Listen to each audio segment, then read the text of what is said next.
in the studio. It's a beautiful sunny morning in Costa Rica. Most of our mornings are sunny, but by the afternoon we'll have some torrential rains. So I'm enjoying the sunny morning to do some painting. And what I wanted to share with you today is just about how I paint the backs of my canvas rugs. I always paint them after that they're completely varnished.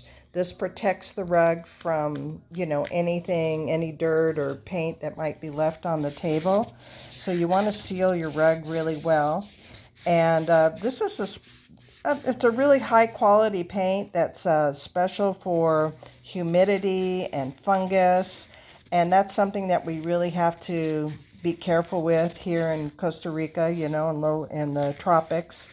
You might notice I have this paint here because before we even paint the top of the rug, we always paint underneath the hem.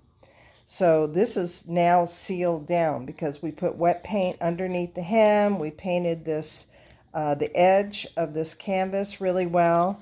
And so we also used a really good paint that is for fungus and humidity.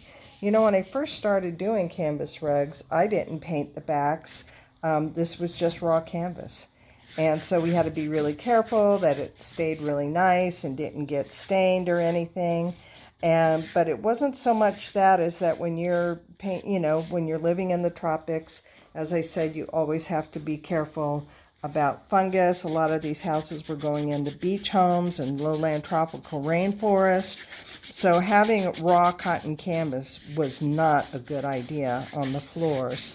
And so this paint is special for mold and humidity, and that's what I'm using now. And I use it exclusively for the backs of my rugs.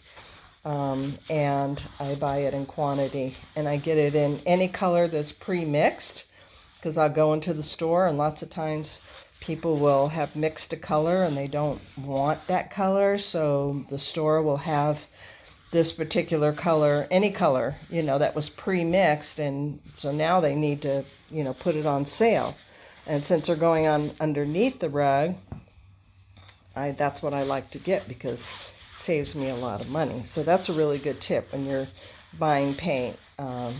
You can go to your paint stores and see if there are any pre-mixed colors.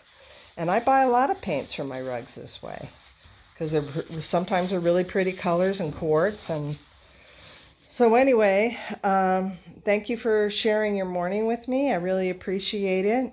After I'm done painting the back of this rug, I'm going to let it air out for a couple of days before I deliver, and that gives the varnish time to dry, and it gives the paint time to dry, and it gives time for the smell to dissipate.